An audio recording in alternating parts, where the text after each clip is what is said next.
সকালের জন্য এখন কি কি বানিয়ে দিলাম সেটা তোমাদেরকে দেখাই। চলো, এই একটু বসলাম, দেখো দুটো গোপু সোনা কেমন বসে আছে।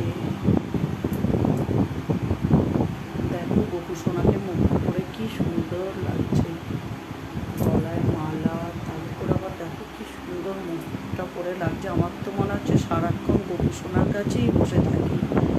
আর দেখো কি সাজিয়ে দিলাম,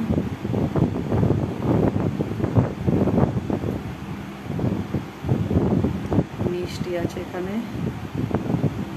10 রকম, আর এই জন্য আলুটা নিয়ে 11 রকম, পায়েস, লুচি, সুজি, এখানে আছে 5 রকম ভাজা, আর আছে ফল আছে, এখানে যেসব ফল মানে পাওয়া যায় সব রকম, পোলাও, আর আছে তালের ফুলুরি আর বড়া।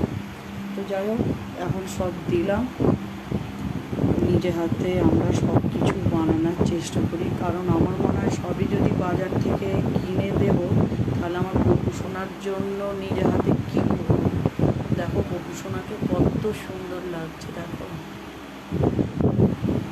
দু ভাইয়ে পাশাপাশি বসে আছে। আর আমি প্রত্যেক বছর এটাই করি, আর ঈশ্বরকে এটাই জানাই যেন